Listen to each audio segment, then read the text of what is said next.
Les cas de contamination au coronavirus en Afrique du Sud ne cessent de grimper. Les autorités sanitaires s'attendent donc à une hausse des contaminations dans les semaines à venir. Des médecins militaires ont été déployés dans la province du Cap-Oriental, principal foyer du Covid-19, pour venir en aide au personnel médical à faire face à cette flambée de cas. Cette situation intervient alors qu'un déconfinement progressif a débuté en juin dans le pays. L'Afrique du Sud compte au 6 juillet 205 721 cas de Covid-19, dont 97 848 guéris et 3 310 décès.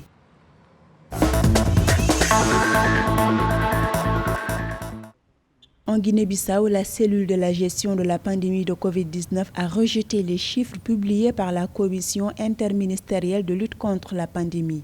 Les statistiques faisaient état de 1765 cas confirmés, 317 patients guéris et 25 décès. Selon la haut-commissaire chargée de la gestion de la pandémie, le bilan qui leur a été communiqué concernant le Covid-19 en Guinée-Bissau ne correspond pas à la réalité. Il n'est même pas proche de cela à cause de leur faible capacité de dépistage. Le pays ne dispose que de 2 centres pour les analyses et le temps d'attente des résultats est trop long. La Guinée-Bissau a enregistré, selon les chiffres publiés au 6 juillet, 1790 cas de coronavirus, 760 rétablis et 25 décès.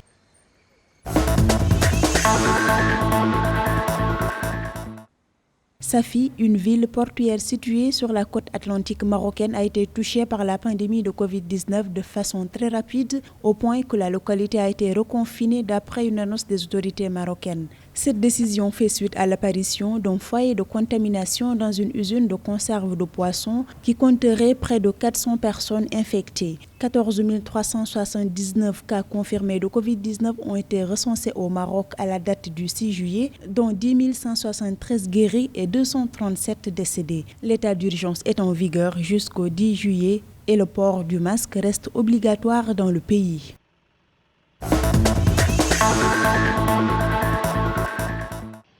Alors que la pandémie de coronavirus est en phase de progression au Kenya, le pays a néanmoins pris la décision de reprendre ses vols internationaux et nationaux le 1er août dans le cadre d'une levée progressive des mesures de lutte contre le Covid-19.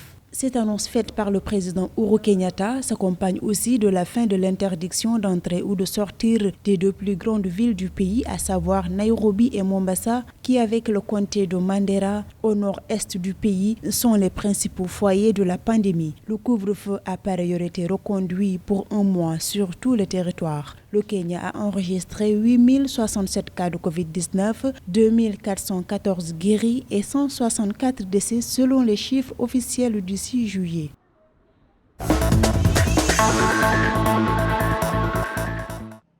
En raison de la flambée récente des cas de coronavirus à Madagascar, Antananarivo, la capitale, et sa région d'Analamanga ont été de nouveau placés en confinement ce lundi. Le communiqué de la présidence de la République malgache stipule que la région d'Analamanga est fermée à toute circulation, l'entrée comme la sortie, à partir de lundi jusqu'au 20 juillet. À ce titre, une plateforme digitale pour assurer un meilleur suivi de ces contaminés a été mise en place. Tous les lieux de culte sont fermés et un contingent de 500 militaires a été déployé dans la capitale pour faire respecter le couvre-feu. En plus, seulement une personne par foyer a le droit de sortir dans la rue de 6 h du matin à 12 h. Madagascar totalise au 6 juillet 3250 cas recensés de coronavirus, 1135 guéris et 33 décès.